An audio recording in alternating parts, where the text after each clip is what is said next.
Good afternoon.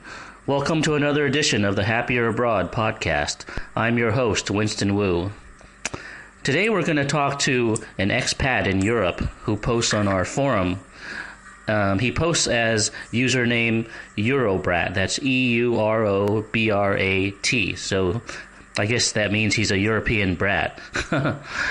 Anyways, he's lived in about 2 countries in Europe so far and has traveled in several other countries in Europe.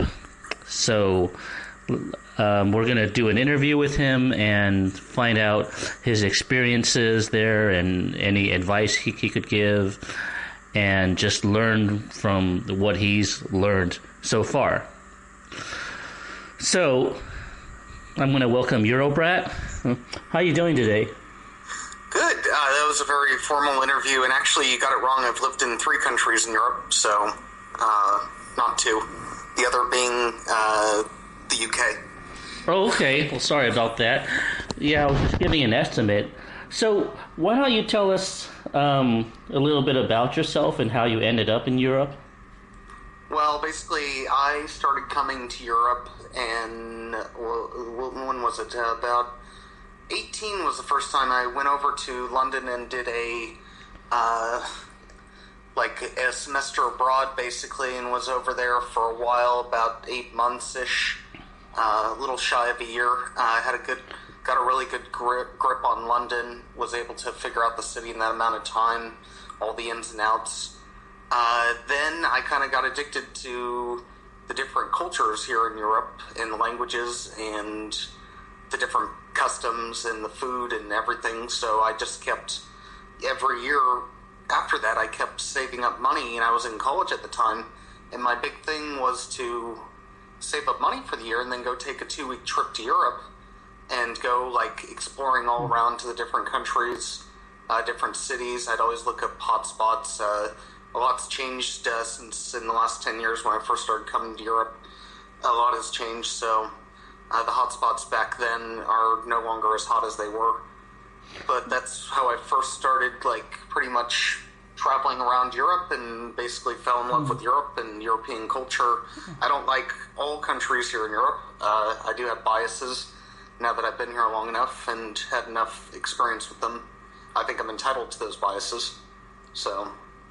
Yeah, so what brought you there in the first place? I mean, were you just looking for more culture or a better life, or just wanting to get out of the rat race in America, or? Well, yeah, it's just. I mean, at first it just came. At first it was just vacations and stuff, and then as my life unfolded, and I decided that I wanted to go live and work in Europe and experience and get an even firmer grip on Europe and European culture. And so at this point now, I just don't see myself going back because I'm just still enjoying it. Whereas in the U.S., there were a couple periods in my life where I just got stuck for 1 or 2 years, frustrated because things weren't moving along as fast.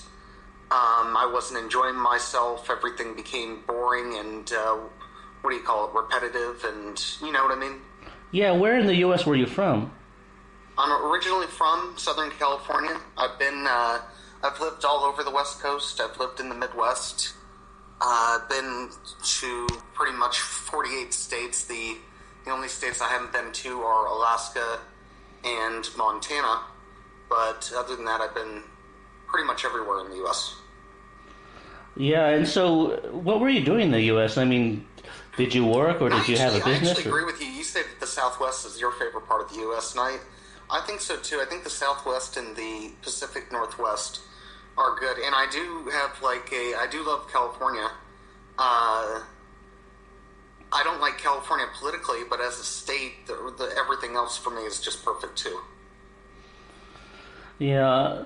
So what were you doing? Did you have an occupation in the U.S. and?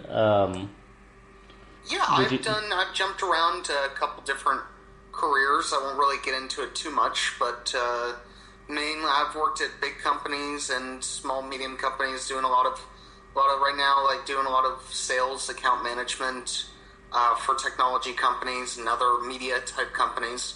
So, Okay. So you went to England, and then after that you went to Germany or Italy, right? no.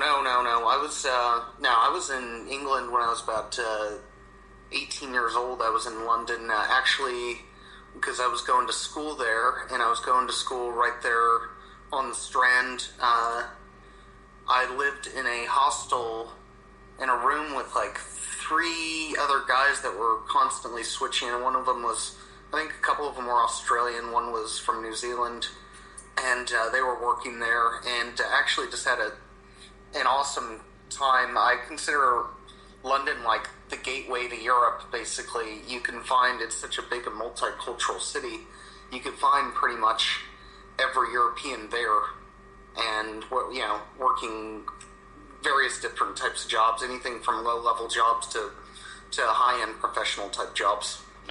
Yeah, a lot of people lump America and England together as like one and the same. I mean, did you find them to be almost the same, and what are some differences or similarities? Culturally, yes, I do find the UK to be extremely close to the US. The differences are in political. There's a lot of political differences between the UK and the US. I would think in that sense that they're closer to Europeans. The lifestyle and culture is more similar to Europeans in how that they get 30 days off a year and they travel around Europe, that kind of thing. Whereas Americans prefer to just work all the time. Yeah. The companies are so stingy and they don't give more than 7, 10 days, 12 days off paid. Yeah, and plus, Britain has national health care too, I heard. But my impression of the British people is that they seem more down to earth than Americans. They're not as arrogant or bragging.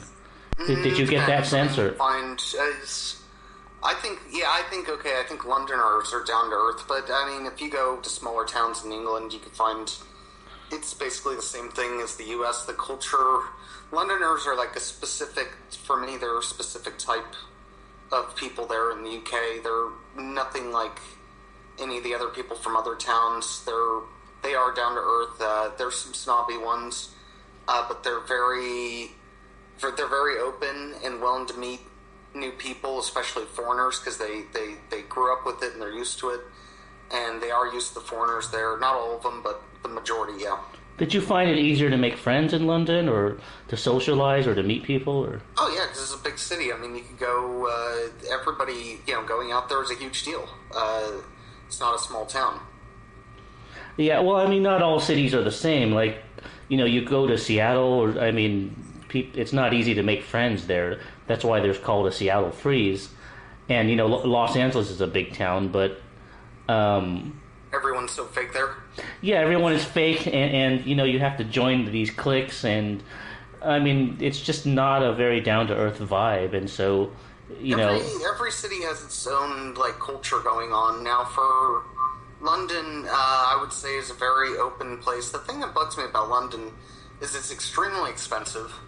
To have a quality of life there, you do have to be working, making a decent amount of money.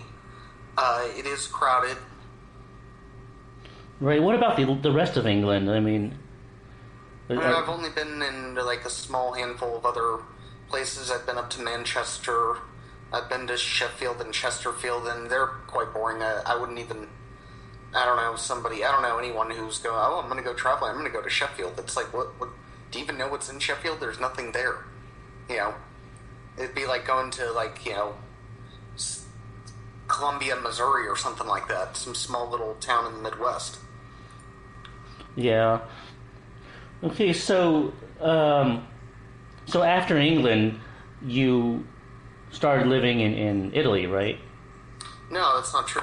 So then I was working in California, was making a lot of money there, and just saving up my money and traveling 1, 2, 3 times a year over Europe. I've also been to Mexico in Canada, of course.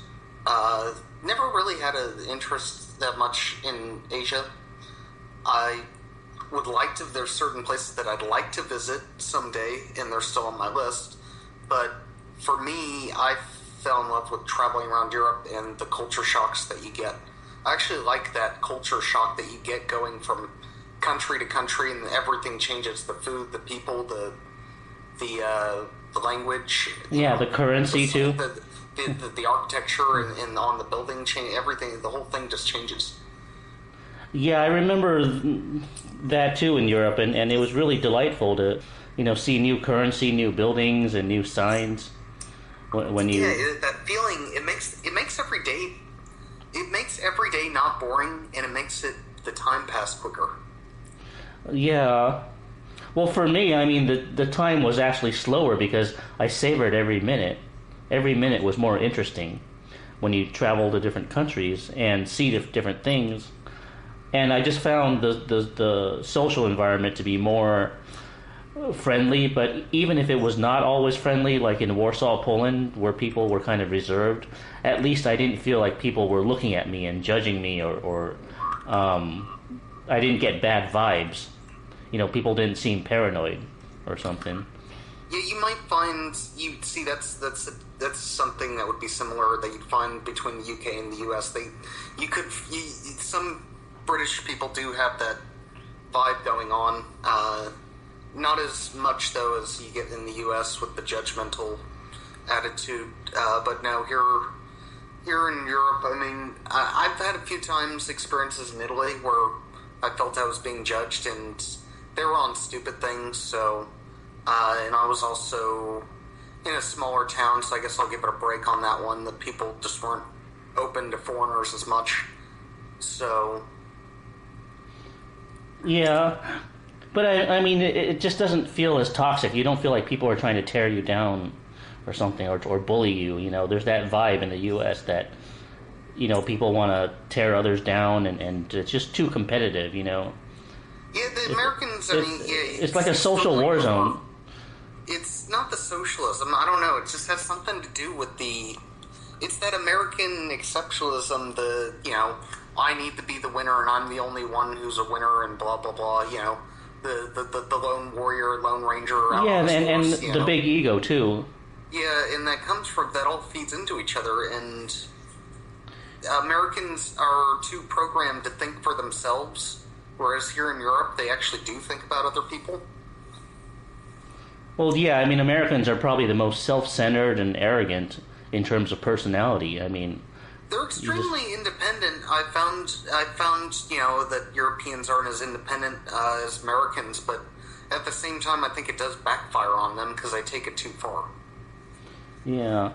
Well, they're independent in different ways. Like, I see a lot of Europeans backpacking, and there's even European women traveling alone, and they're not afraid to travel alone. Whereas, in America, people just don't travel alone. It's just seen as uncool. Don't travel at all. What are you talking about? Yeah, but I mean, when they do, they travel in groups and families. I remember when I lived in Kansas for a little while, and I remember when I first got there, I met this girl at the bar, and she was like, we were talking and just like small chit chat, and then I was like, so what do you like to do? Oh, I like to travel. I'm a big traveler. I go, where have you been? She goes, Los Angeles and Las Vegas. I go, wow, you've just been all over. Yeah. And I was sitting there laughing at her, and she didn't know it. I mean, but she was just such a ditzy dumb, that's their version of traveling. So for a Midwesterner to go to, they think going to California and Las Vegas, is like a big deal. And it's like, I was like there, and I'm like, well, I'm from California, so it doesn't, you traveling to California doesn't really impress me. Uh-huh. Yeah, I know what you mean. There's that. With a girl like that, I couldn't even have the conversation that I'm having with you because she wouldn't even know how to respond to me being over in Europe because she doesn't even have that mind, period, to think that way.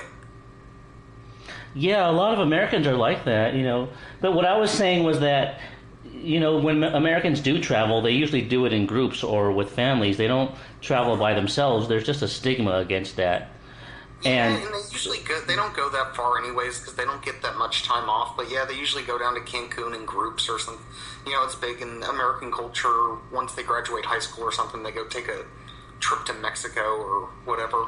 yeah, like when I drove around the Southwest and visited national parks, I mean, I was the only one traveling alone. Everyone was in some type of group or relationship or family, and but in Europe, you see a lot of backpackers traveling alone, and they're confident about it. And what's ironic is Americans try so hard to be confident, but they're not confident enough to travel alone, or even to go to a movie theater alone, or even to a restaurant alone. You don't really usually see people eating alone in a restaurant in America. So I'm wondering why, Americans are so big on confidence, but nobody's, confident enough to go to a restaurant alone or travel alone, or whereas in Europe, people don't boast about confidence all the time, like they have to pump themselves with confidence, but they're relaxed and comfortable with themselves to the point where they're okay with traveling by themselves. I've seen European backpackers even traveling in America by themselves, and Australian backpackers traveling alone too. So it's just ironic that a country that prides itself on confidence is so unconfident, when it comes to being alone or something. Well, don't label everyone. I mean, there's obviously people in America who do, but yeah, I mean, I don't know. For me, Americans seem to make a huge event out of everything, and they do make it a group thing.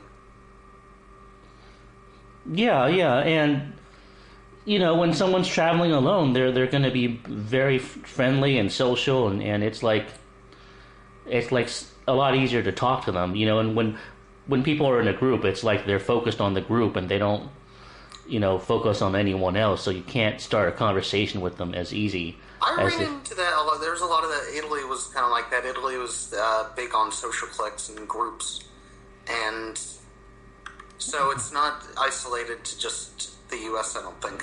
Okay, yeah, well, let's talk about your experiences in Italy. And you said you were there, 5 months, 6 months, or something like that? No, I was there for a year. Oh, a year, okay. Well, what would you say are the pros and cons of Italy? And then maybe we can talk about the food, the social culture. Compared to what? Compared to pros and cons, like just overall? Yeah, overall, in general. I have my list of cons here. Public duende won't like them, but I got a page long of cons in Italy. Italy isn't in a good state right now, but there's just some things that I notice as somebody who's more American going there and living there as an expat. It's a pretty hard place to expat to. It's not impossible, but it's pretty hard as far as socially and groups and stuff. The Italians I've found are kind of close-minded and kind of have this island mentality, the same as Americans. They got a lot of social cliques and that are very closed off and pretty impossible to join if you're a foreigner. So it's not easy to meet people there, huh? Or start conversations. Like, they're big. They're kind of Latin. It's a Latin society, so it's more. It's definitely pretty cliquey and more into groups. I've heard some good things about Colombia. I've heard that you can meet, if you have decent Spanish, it's pretty easy to meet people there randomly, and they're more open.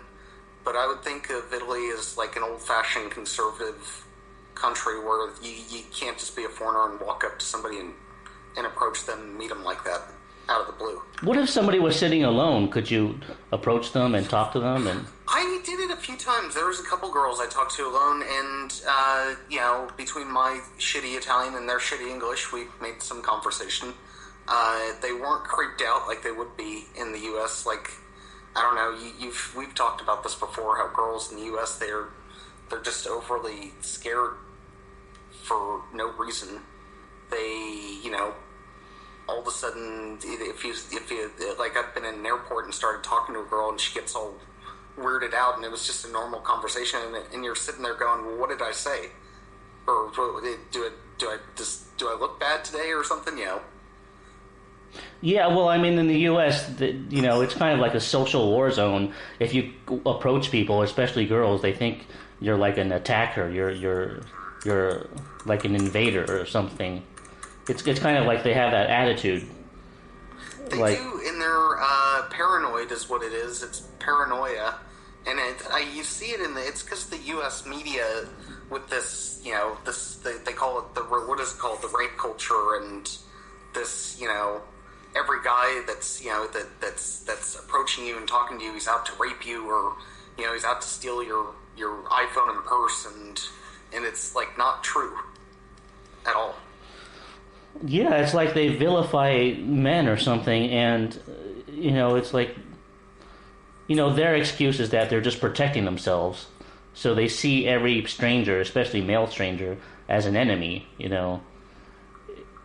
It's like in the U.S. If you're one-to-one, people don't like to meet you, but if you're in a group, then it's easier to meet people in another group. It's like everything in the U.S.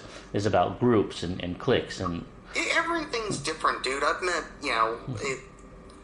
even in the U.S., there's still bubbly, friendly girls that you can meet. I would say, okay, then go talk to a fat chick. She might talk to you, but at the same time, I've talked to fat chicks, and they've been quite rude and mean, when approaching even them. It just depends, That's just, what I've observed, that if you're in a group, or especially if you're with a girl, then people are going to be more friendly to you if you're, in a group. You don't seem as threatening, as if you're alone. Yeah, because in the U.S. culture, if you're alone, you're marked as a loser. Nobody wants that guy. Nobody wants to talk to that guy. You know what I mean? Yeah, that's so judgmental. I mean, it's just so stereotyping. It's like. But that's how it is in the culture. And if you look at the movies and stuff, you don't see too many winner type characters alone all the time. They usually have people that are hanging around them. Yeah. Or at least a sidekick or something. Uh-huh. Yeah, as long as they're not alone too long. But yeah, I mean, I've just experienced that, in other countries, when I'm alone, it's not. There's not such a loser stigma. I mean, people will talk to me. I mean, this is true in Poland, in Lithuania, in Russia, in Ukraine. Just in general, there's just a more positive attitude toward men and towards strangers, and especially foreigners, and there's just a much more positive attitude. Now, in Italy. So let's go back to Italy now. You. Oh yeah, here I'll go off. Do you have any more cons, or yeah? Yeah, I got some more. They have. There's a slight discrimination against Americans and other foreigners living there. They have a huge immigration problem right now. Coming usually, most of it's from Africa, Albania, the Middle East, those other countries.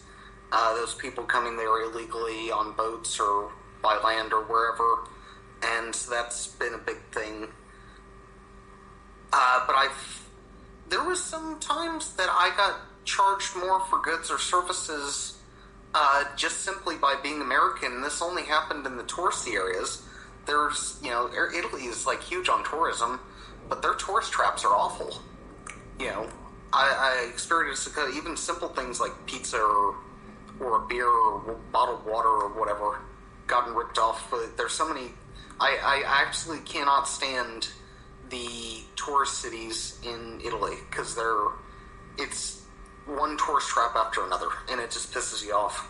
Oh, so it's kind of a rip-off then. And the fact that there was just way too many American girls there that were high on their kite, basically, because they were studying in Italy, so they thought that they were the greatest thing in the world.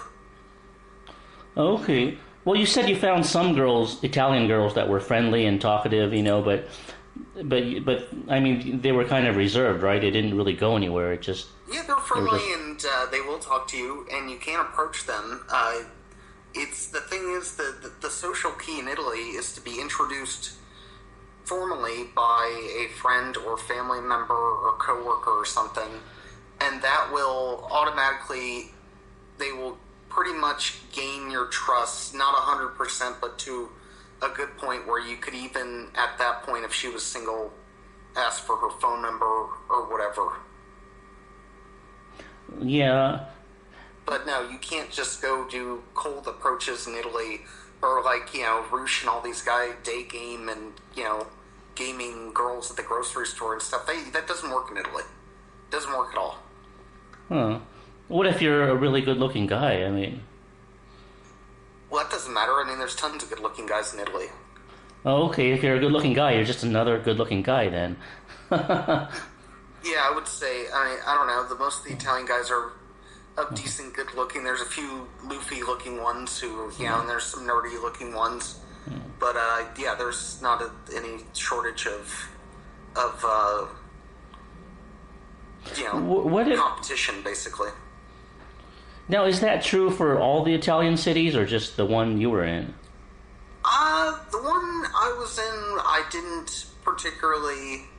I don't know.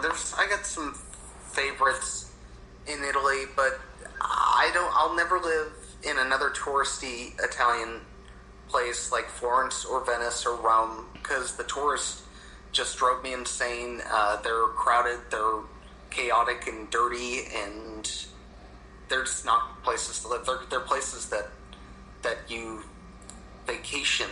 And it's funny, actually, even here in Germany, they actually have they have a word for places like Italy and Spain and Greece called Ferienland. It means vacation country. A literal translation, meaning that they don't go and live there, they just vacation there. Yeah, some places are good to visit, but not to live, No, totally. I don't know. You you lived in Angel City. I could never live there. It looked too chaotic and dirty, and no, I want to live in a place that's clean and organized and has a lot of resources and that kind of thing. Yeah. I think the best solution is to find a place that has at least most of what you want combined into one, I think Eastern Europe would be good for that, because it has a lower cost of living, plus it has, the benefits of European culture and modern conveniences. It depends on where. There's so many countries in Eastern Europe. To tell you the truth, I wouldn't live in a country as like an ex-Soviet bloc country that wasn't westernized enough for me and, just was overall shitty for everyone. There are places like, for instance, Prague, and there's places in Poland that are clean and modern, and, I don't even consider them really Eastern Europe because they're basically like any other Western European city. They're not as post-Soviet Union as most people on that forum like to think that they are. Yeah, and plus they aren't as expensive as Western Europe. That's what I mean. That's what I mean. Like, they're getting there though, slowly. Yeah, like I was in Latvia and Lithuania, and those were clean countries and inexpensive, and but I think this year, I think at the end of this year, I think that Latvia or one of them or Lithuania is going to go on the euro. Oh, and is that a bad thing or a good thing? Well, that means it's going to be expensive. They're only cheap because they had their own currencies, and their currencies were devalued. Oh, okay. Yeah, I haven't been there in a while, but, that's just what I saw when I was there. And the people were very humble and modest and sweet. I hate to say it, but probably in the next 10 years, most of those countries are just going to be in the European Union and be on the euro anyways. So I would enjoy them now while it still lasts. Yeah. Well, one of our forum members married a Lithuanian girl there named JP. Uh-huh. And, I think last I heard, he was living there, and he said that, people are very sweet and humble and very friendly there. I mean, they were almost as friendly as in Russia, but just a lot more reserved and shy. Yeah, so... Wait, go ahead. Uh-huh. Yeah, so going back to Italy, I mean, was it easy for you to make male friends there too, or?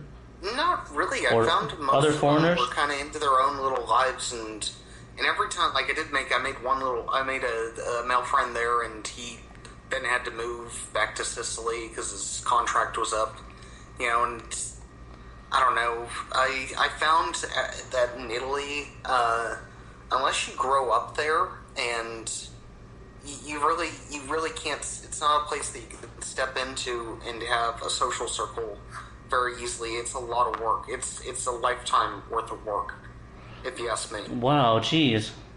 Yeah, it's not. It's almost like America in some ways. Yes, it is. I mean, they grow up, especially in the smaller towns. They grow up. They all know each other. They look at you as some perpetual tourist, basically. Even if you're living there for a year, they still treat you like a tourist or an outsider, which was like disappointing because I thought that Italians would be like more friendly than that. Some other things I didn't like about Italy that are on my list. Let me see. The bella figura mentality at all times to be socially accepted. Italians are very big into this. It's a mentality in Italy. It's called the bella figura, and it's basically your image, the clothes you wear, the car you drive, where you live. They're judgmental, just like Americans on that point of view. Yeah, well, I heard people in Italy dress really well, and they have designer clothes and stuff. And for me, they overdress.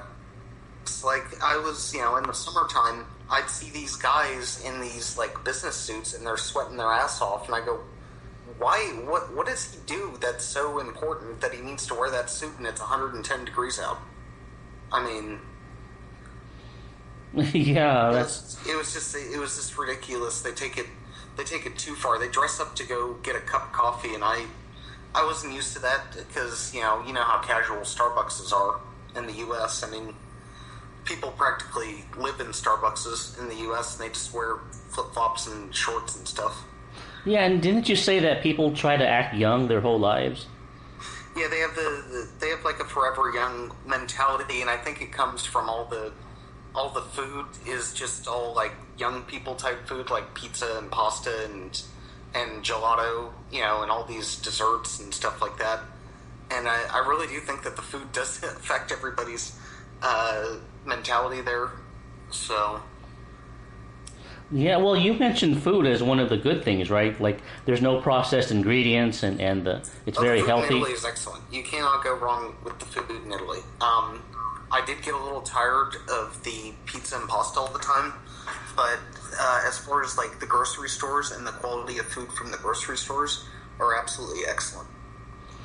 Yeah, so it's like you don't even have to go to a health food store because the mainstream food is already healthy. I was getting like Whole Foods quality type food at like Albertsons Safeway prices.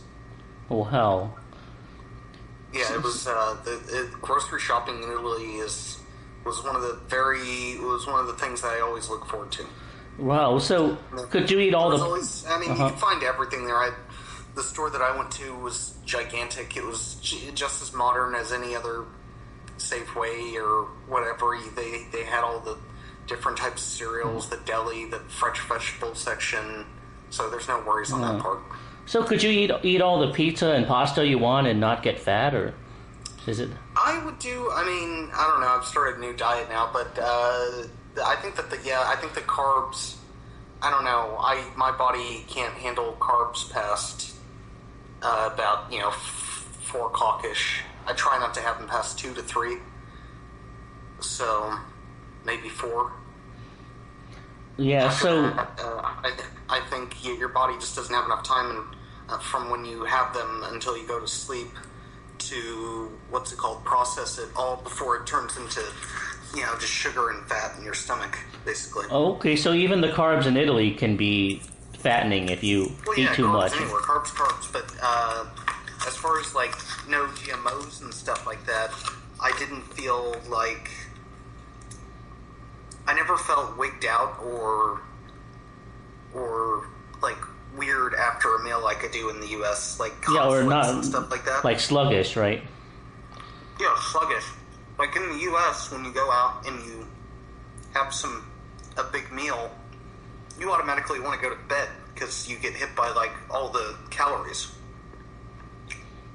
Yeah, there is something about food in America that just makes you tired and sluggish afterwards. I don't know if it's the calories, the sugar, the chemicals, the toxic, the processed ingredients, the toxins.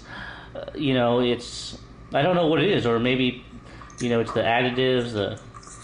There's just so much stuff in American food that and you just know it's just bad for you. Yeah, I like that about here in Europe. You don't have to. Here in Europe, you don't have to go out of your way to eat healthy like you did in the U.S. Yeah, in the U.S., it's hard work trying to eat healthy. I mean, there's just so many temptations. You look at the U.S. I mean, the food there is like go order a cappuccino at Starbucks. It's not even coffee. It's mostly milk, basically, and half of those drinks that are on the menu at Starbucks have like a half a day's worth of calories in them, 500 to 1,000 calories. The caramel drinks with the sugar and all the whipped cream and everything, they're just not healthy, and that's not real coffee. In Italy, I got real coffee there. When I ordered an espresso, that was real coffee. It was pure coffee. It made me feel good. I got a good surge of caffeine. It wasn't loaded with sugar, and oh, really? I always thought that fat. Yeah, I always thought that Starbucks was modeled after Italian coffee. Starbucks uses crappy beans from Latin America, and they dump a bunch of sugar and fat into their drinks, basically, to make them taste good. It's just cheap shit. I mean, it's like, it's easy to make something taste good when you add a bunch of sugar and fat to it, but the actual coffee in Italy, the beans itself, it was magnificent. I mean, a real cappuccino in Italy was, a couple espressos basically, and you could actually taste it in a little tiny bit of foam and milk. Whereas in the U.S., it's like, 80% milk and foam, and then a little tiny bit of espresso, and that's it. And you're basically like drinking a milkshake when you order a cappuccino at a Starbucks in the U.S. or any Starbucks, basically. Oh, yeah, it seems like every drink in the U.S. is overloaded with sugar or something. I don't know why they have to do that. I mean, a drink can taste good without too much sugar. No, of course.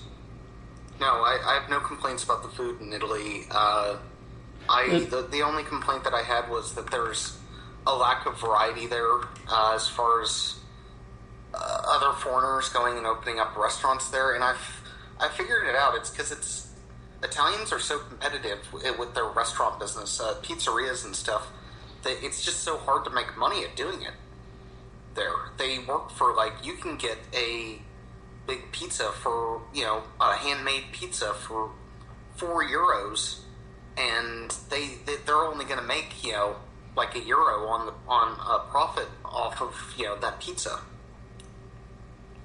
Wow, geez. Well, at least that keeps the prices down, I mean. It does keep the prices down because there's so many, food is a big industry in Italy, so, but it's just so hard for maybe Chinese or even Asian, other Asian people to go invest there and open up a business, plus all the laws and the bureaucracy, it's pretty hard. And then there's the competition of all the other trattorias and pizzerias. The prices are pretty low. They do have high-end type of places, but from the middle of the road stuff, the food was cheap, good, and affordable, and I have no complaints about the food in Italy.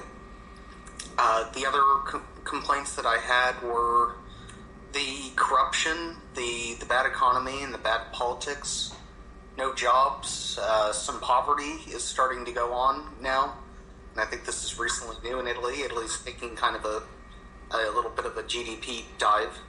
And there's just, I don't see any light at the end of the tunnel. I see no future for Italy. And I think every young Italian now should get out while they can, or else they are going to be in for a very boring and slow life there. Yeah, I mean, but average, for young people under 35, 40, average pay is not even half what you get in a place like the U.S., the U.K., or Germany, or even other first world type countries. Yeah, well, wasn't it you or someone else who told me that in Italy people usually own their houses and they're not mortgaged at least? Yeah, Italy's big, family society, so they get a lot of their, the houses and stuff are passed down through the families. Yes, so at least they're not debt slaves to their mortgage. They're not debt slaves, and although they have that bella figura mentality of, they don't seem to take it to the level that Americans do with the keeping up with the Joneses and, I need this, I need better this, better that. Faster, bigger, better, bigger house, that kind of thing. Yeah, it seems like in Europe houses are smaller, but at least they're paid off, they're not debt, and they're not, cheaply made like they are in the U.S. The U.S., most of them are just cookie cutter homes. Here they got these are real old homes. I mean, the place that I'm in now is pretty old, and I would say it survived World War II by looking at the walls and everything, and it's been renovated, but these are handmade concrete walls. These aren't cheap drywall with, some plaster and everything. Yeah. It seems like in the U.S., not only is the culture artificial and inauthentic, but, the houses are too, and, just... That's a good observation. Yeah, I mean, it runs through. So what about the culture there? I mean, aren't there a lot of nice museums and Roman history and Vatican? Oh yeah, for Italy for that, if you're looking to go for that. But how many times can you go to? I've been to pretty much all the big cities in Italy, and been to all those museums before. So how many times can you keep going to them? Well, one Italian guy told me that you could go to a different museum every day in Rome for a whole year or something. I mean, not the popular ones. I mean, I've been inside, the Vatican, what's it called? The St. Peter's, oh God, I can't think of the name. You go underneath it, it's the catacombs, basically. Underneath the Vatican, there's the catacombs, and a bunch of old popes are buried there, and it was interesting, but it's it's only an hour or two worth of your day, and that's it. And once you do it, you probably don't want to go do it again. Museums, yeah, the art, if you're a big art freak, Italy is your place to go, because I think Italy's got something like 70% of the world's art is in Italy. It's something insane like that. Yeah, and then isn't, the Sistine Chapel there and Leonardo da Vinci stuff? And Yep, I've seen it all. Well, now you have Italian citizenship, don't you? Or yeah. How did you get that? It was a long, complicated process. I won't get into it too much. Basically, you got to prove that you're ethnically Italian, basically, and it's only up to a certain amount of generations that you can apply for it. I consider myself lucky that my great-grandparents, did not renounce their citizenship when they left Italy, so when they went to the U.S. Yeah. So even if you were not an Italian citizen, I mean, could you just stay in Italy for 3 months and then exit the country and get another visa to come back in? I mean, do people do that, or? You can do that. I mean, if you want to live there, it's like a pain in the ass, though. There's some other benefits to being a European citizen. It makes it easy, for working, a company won't even, if you're only working a basic job that makes 2,000-3,000 euros a month, they're probably not going to go out of their way to go get you a visa. You know what I mean? You have to be in something specialized and high end for them to go deal with the government and go get you a visa. Yeah, so if you're not sponsored by an employer or a company, I mean, could you just live in Italy by just renewing your tourist visa every few months or something like that? Or yeah, you'd you can get a tourist visa, but you gotta have a purpose while you're there. If you're opening up a business there, or if you're going to school there, you just can't be like perpetually floundering throughout Italy. You know, in that case, you can only stay there about 90 days, and then you'd have to leave the country, or you'd actually have to leave the Schengen zone and go to a country that's not in the Schengen zone and stay there, I think, for a month, and then you'd have to come back. Yeah, are there a lot of expats there? It's quite a pain in the ass. Uh-huh. Are there a lot of expats there? Or? In where, in Italy? Yeah. No, Italy's got a huge expat community. How do they stay there? Only in the bigger cities, it seems like. Florence, I lived in Florence, and that seemed to be one of the biggest expat places. I don't recommend the guys on HA going to go live there at all, unless they're just really into Florence.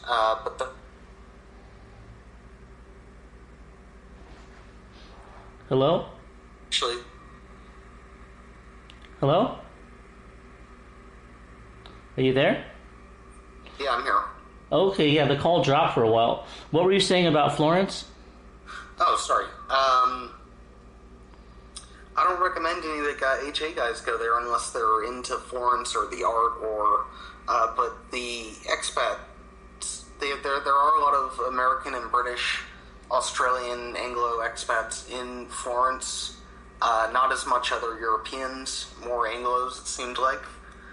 For instance, I lived in a house with 4 people, and actually there was actually another Asian guy there from the Bay Area, and he was there and he was studying sculpture. So, and he had been there for a year, and he absolutely loved Florence. Oh, it'd be perfect if you're an art student, right? Oh yeah, I mean, there's some of the best art schools you can go to are in Florence, art and design, that kind of thing. And if you're an artist, could you get a job there easily, or? No, artists don't have jobs. What are you talking about? Well, I mean, a job as a painter or something, or, I mean, if it's an artistic culture, they must have a lot of jobs for artists, I'd imagine. No, that's not what you think. Most of them probably, they graduate and they start working at the school or something, that kind of thing. Okay, so... I do like Florence, though, for like a good 3-4 day getaway. I think it's quite a fun city for 3-4 days, but to live there, I don't recommend it. Yeah, I sort of imagined that there'd be a lot of jobs for artists and stuff, and... Well, there's no jobs in Italy for Italians, so I don't know that... No, I wouldn't... You don't go to Italy for a job. Huh. Unless you're as crazy as me, so... Can someone teach English there? You could always fall back on teaching English. It doesn't pay much. The most you'll make about 800 to 1,000 euros a month, and that's about it. And you'll probably get burnt out unless you're like Ladislav and you like teaching English. Yeah. But I think he only teaches to, like, from what I got, he goes after like big money, basically. Well, yeah, I got that impression too. Because doesn't he goes to the Middle East and teaches English and saves all of his money, and then goes to the Philippines for like 6 months and doesn't have to work really? Yeah, that was his strategy for a while. Now he works in the U.S. and goes to the Philippines. But yeah, some people like to make a lot of money and then spend a lot too, and it's. I'm kind of the opposite. I make less, but I spend less too. So, how were you able to support yourself there? I mean, did you find work or? Yeah, I'm working online actually for an American company, helping them with account management and SEO and media stuff. So I didn't have the money problems at all. I'm, just making about good enough living for now to pay rent, put some money away, take trips, and also eat well. I'm big on eating well, so I don't want to ever be, not making enough money to the point where I'm not eating meat, or I'm just eating like, crap food, which is hard to do in Italy. But if you're poor, you're pretty much living on pasta all the time. But no, I didn't have any money problems. It was actually kind of weird though, seeing all these other people that were older than me and were struggling to find a job there in Italy. They'd be like 35, 40 years old, and they're living at home, and I met them, and they're asking me what I do, and I kind of like wanted to hide it because I didn't want them like knowing that I had a job, because, you know, I didn't want them getting jealous or something. Yeah.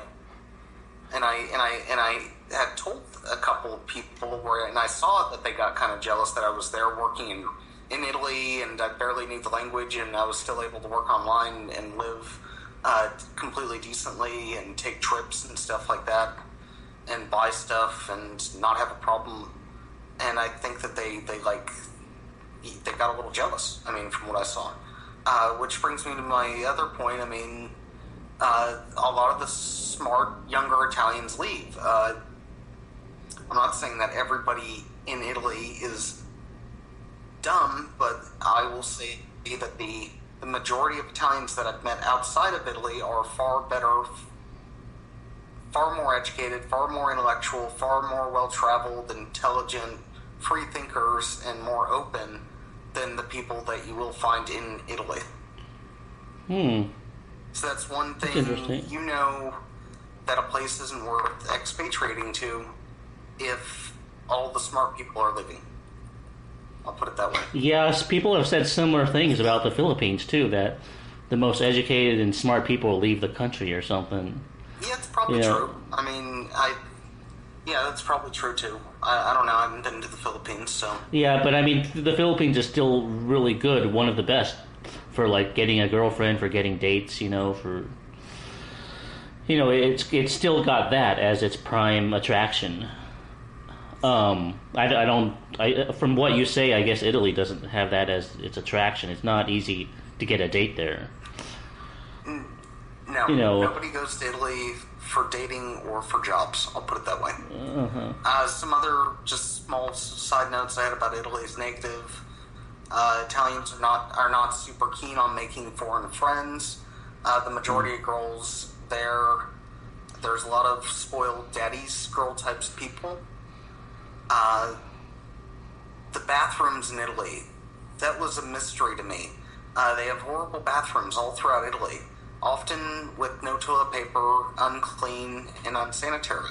I never figured that out, why Italy had such horrible bathrooms, and I probably never will.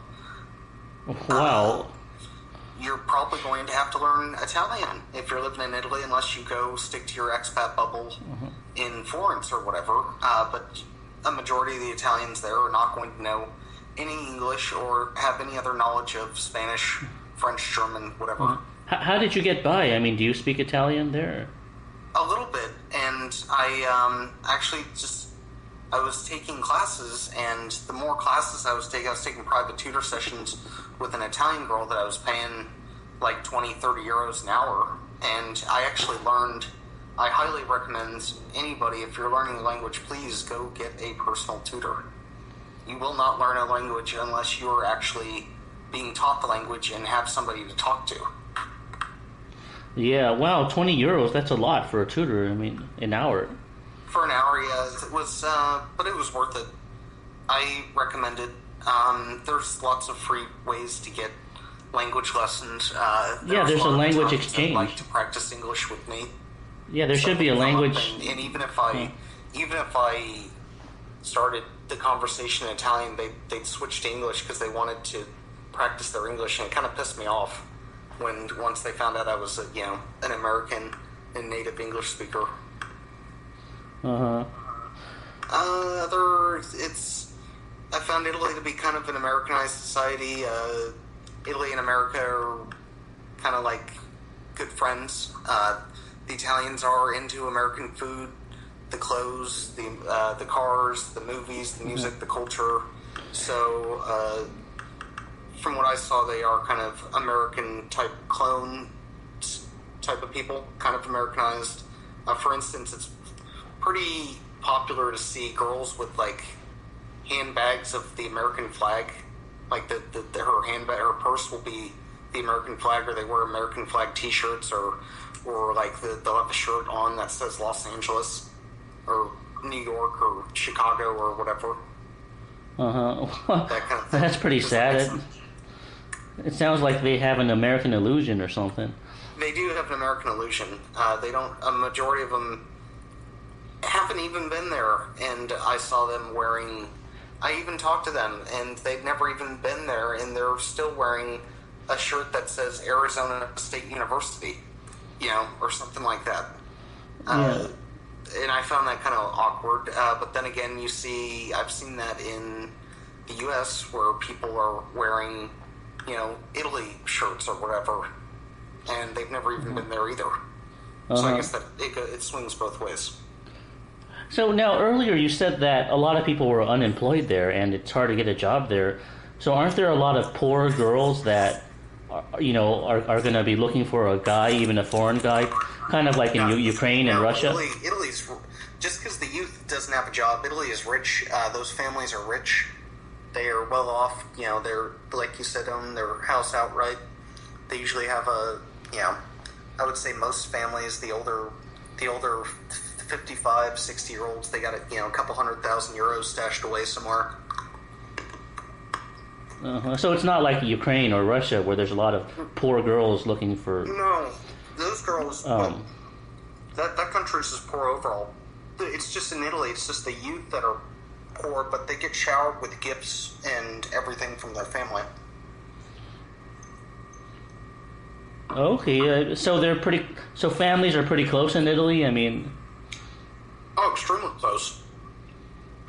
Probably as close as you can get. I mean... Yeah. Well, at least that's... The economy there is...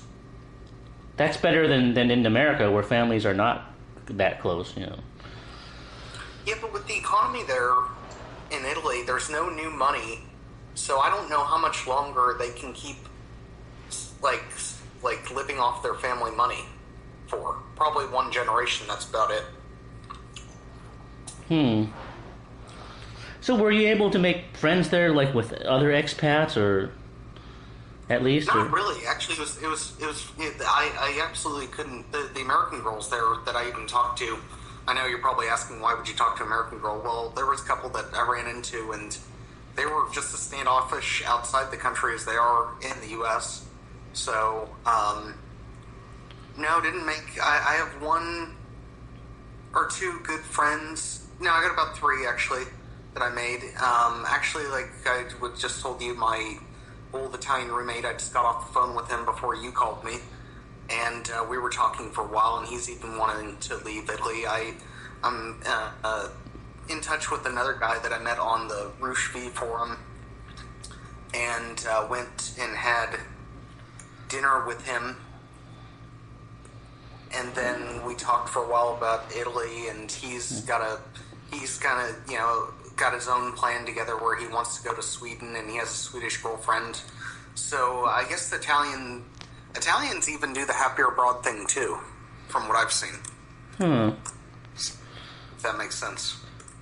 Yeah, I always pictured Italians as very passionate and very romantic, and I mean, that's kind of the image I got from their culture.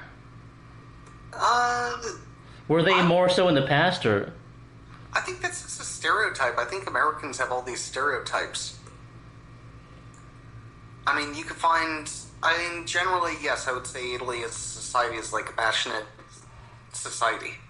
It's a Latin-based societies, and they're all kind of like that. France, Italy, Spain. Yeah, at least it's not soulless, with no... it's not like there's empty people with no soul just working and... No, it's more authentic. I will say it is more authentic than the U.S., so... Are people... The U.S. just seems so, I don't know, it's just fake and everything's cheap and... Yeah, it seems like fakeness is a part of the U.S. culture in all spectrums, across the entire spectrum of America. Everything's just fake, the people, the products, the lifestyle, the media, the food is fake, food is mostly artificial in the U.S. too, and, fakeness is just an integral part of American culture. Now, are Italians more down to earth, at least, or? E- yes, they're not politically correct at all. From what I saw there, they do tell things how they are. For the most part, they're not politically correct. I'll put it that way. If they're not afraid to cuss, they don't. They tell things a little bit more how they should be instead of trying to sugarcoat it or be politically correct. That kind of thing. Uh huh. Well, that's good. At least there's if they're without political correctness, there's more free speech and more honesty and. Yeah, and I guess for my last one, just to wrap up Italy, is the insane bureaucracy that's going on right now, and it's been Italy. It makes Italy a place that's not easy to change because of all this bureaucracy, and the bureaucracy is everywhere in everything, and it's the worst I've ever seen. And I thought California was bad, but Italy took the cake as far as bureaucracy goes. So, and it stifles growth and innovation in the economy there. There are laws, there are ridiculous laws and rules. Yeah. Oh, that's interesting. Well, so are there any other pros, good things about Italy you can name, or? The food, the sights, the weather were all good. The scenery, the Italy's got a beautiful landscape. It's a country that has everything. It has beaches, it has mountains, it has you got Tuscany with the rolling hills and the good weather. You got these nice coastal towns that sell fresh seafood and have beautiful sights, and you get to look at the Mediterranean. That's something that I miss a little bit. But other than that, no, not really. As far as pros, if you're really into Italian culture, the food and the language, then it might be a go for you. But if you're going there for a job, or if you don't have the means to support yourself, I don't recommend you go there, because there's a lot of Italians that are looking for jobs, and you're probably not going to find one, because they're in line first. What about the cost of living there? Is it low or is it high? It is decent. It depends on where. The tourist towns are insane when it comes to cost of living. Places like Rome or Venice are extremely pricey. Smaller towns are quite boring to live in. I've lived in one, and they're extremely boring to live in and have a decent cost of living and a good quality of life. But you probably won't have much of a social life or nightlife. Is it expensive to eat out, or is it cheap to eat out, or? No, it's cheap. You go to a pizzeria and you can get a margarita pizza and a salad and a drink for under €8. €6. How many dollars is that? Oh, what is that? That's probably about, well, let me see.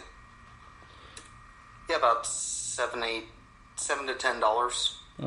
So is that the average price of a meal? Yeah, I would say, just for a basic pizza and a salad, yeah. Oh. There's some street food type stuff. Yeah, like a shawarma or, yeah. If you're just having a snack, you just want 2 pieces. There's places that sell, there's a lot of street pizzeria type places that sell them by the slice, and you can eat there for €3-4. You can have 2 pizzas and a Coke for probably €4 in total, which is about $5.25. Okay. Do Italians in cafes eat really slow like French people do? Like, do they savor every meal? And eating in Italy is like a sport. It's got rules.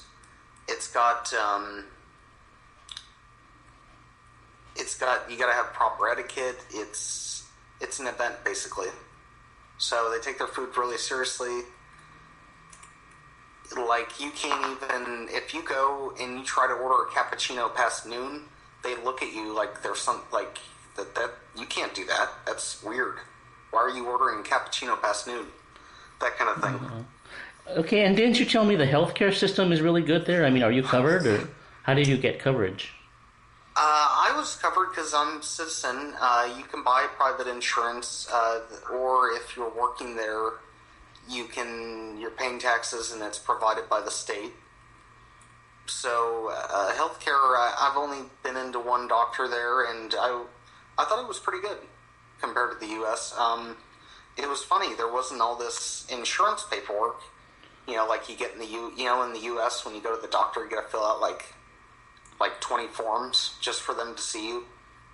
Yeah. Like that didn't exist. It was like instantaneous. Made an appointment, saw the doctor as soon as I walked in. What if you're not an Italian citizen? Can you still get health insurance, or what can you do then? Yes, there's several insurers, private insurers there in Italy. They're not expensive. You can get it for about 70 to 100 euros a month, depending on your conditions or whatever. But yeah, it's pretty cheap and affordable. What if you just walk in without an appointment and just pay directly with no insurance? There's doctors that you can go to and pay cash. Yeah, I mean, is that pretty pricey, or? No, I mean, depends on what kind of specialist you're going to, but it depends on the scenario. I mean, there's tons of different scenarios. Just like a regular checkup or something, if you're sick or something like that. If you're sick and need antibiotics? Yeah, or you just need to check up something. You pay about 60 euros if you're sick and need antibiotics, just to go and talk to him and him diagnose you. Okay, so a visit, a clinical visit, might be 60 euros or something. And yep, if you need some antibiotics or whatever, that's about what you need. So. Well, would that include the antibiotics, or would they? No, you get a prescription and take it to the pharmacy, and then the medicine there was cheap. I got antibiotics because I had a root canal done there, and I needed to take some antibiotics, and it was nothing. It was like 4 euros for the antibiotics. Okay, so it's cheaper than the U.S. then? No, it's way cheaper than the U.S. Everywhere's cheap. When it comes to medical, everywhere's cheaper than the U.S. Okay. Yeah, I wish more Americans would know about that, so they'd see that America is not necessarily the best place to live. I think that in the U.S., everybody's like ripping each other off, it seems like. Yeah, it seems like everything is overpriced, now, especially nowadays. Because like everybody's ripping each other off there. The doctors are ripping off their patients. There's just like, it seems like there's not as much fairness as it used to be 10, 20, 30 years ago. Yeah. Yeah, it seems like the greed is just out of control. I mean, it's just a part of life. I mean. Yeah, but okay. I mean, it's just, I don't know what's going on. There's no balance in the U.S. Everything's just run by greed. I don't know if it will get worse or if it will get better, but either way, it's not the place for me. Yeah. So, but anyways, I'm done bashing Italy and I'm done bashing the U.S. So yeah, okay. Well, turn this into a bashing session. Well, no, it's very informative. I mean, the stuff you say is really interesting about Italy, and it's better for someone to know in advance, than to find out the hard way. Of course, that's why I'm here. I'm here to give information. But I still think Italy's a great place. That's why I like Happy Abroad, because we're the only community that provides real information, and it's based off of experiences and people that actually lived in these countries. Yeah, without the politically correct sugarcoating and whitewashing, and I like that you tell it as it is without any sugarcoating or whitewashing, or that's how it should be. That's what truth is. Truth is truth. Think it's not like it's not like the other websites out there like Roosh, where it's like 100% about women and game and all this stuff that's wrapped up to sell another ebook. You're not out there peddling ebooks like Roosh does. You'd rather provide good, useful information without bugging somebody for $2 extra. Yeah, and Which that I feel that's the biggest turnoff when a website does that. They're holding back information just to get that $2 out of you. And it's like, it can't be worth that much if you're only selling it for $2 or $5. So the information can't be anything special. Because if it were special, you'd be selling it for a couple $1,000s, not for $10. yeah. Or $5. Well, I heard he sells a lot of ebooks from what I've heard, so I don't know what his game plan is or how he works, but yeah, it just seems like a strange site. I like to, I like people to tell the truth, the pros and the cons, because that's life. Every place has pros and cons and negatives and positives, and I don't understand why most travel websites and travel books and travel TV shows only focus on the positives and never the negatives. Well, they're produced by American producers and American content creators. Yeah, and they keep everything positive, and that's obviously nobody wants to hear the bad things about Italy. They want to keep this romantic view of Italy inside their head. But the reality is, when you go there and you live there, you're going to encounter problems that you, as a tourist, didn't have. Yeah, and plus, if the media is sponsored by the travel industry, they're gonna, keep everything positive anyways. And politically correct, and so, I love hearing the pros and cons because it's so realistic, it's so genuine. It's much more credible when you are willing to say the positives and the negatives, and be fair. That's how I like to deliver. It's so authentic, yeah. So maybe now we can talk about Germany. So you moved to Germany after Italy, right? And maybe you can tell us about that. Not just Germany, but in Berlin, which is my favorite city in Europe, in Western Europe anyways. I think Berlin is an absolutely awesome place to live. It's not as, romantic or stylish or picturesque as Italy. But it's a lot of fun. I think especially for guys that are under, 45-ish, 40, I think it's good. I wouldn't want to be here if I was 70 years old.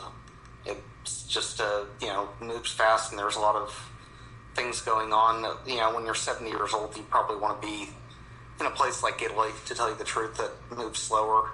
They have this joke in Italy, what's that? Isn't it? There's a movie called "There's No Country for Old Men." And I was talking to this Italian. He goes, "Italy is the only country for old men," and it was pretty funny how he put it that way, because it's true. Because the lifestyle, Italy is a very slow place, and it's big on good food, and it's a slower lifestyle, and it's really relaxed. But it's not really happening. It's not a happening place for people, under 30 like me to be. Oh, okay, so you're under 30. I mean, wow, you're very down to earth and very knowledgeable for someone in their 20s. I mean, yeah, I'm in my late 20s. But no, Berlin to me is one of the best places in Europe. Right, one of the best cities right now. It's the prices are good for a capital city. You can rent here for anywhere from 250 euros a month up to 500 euros a month. I'm paying about $490 right now, which is the equivalent of $600.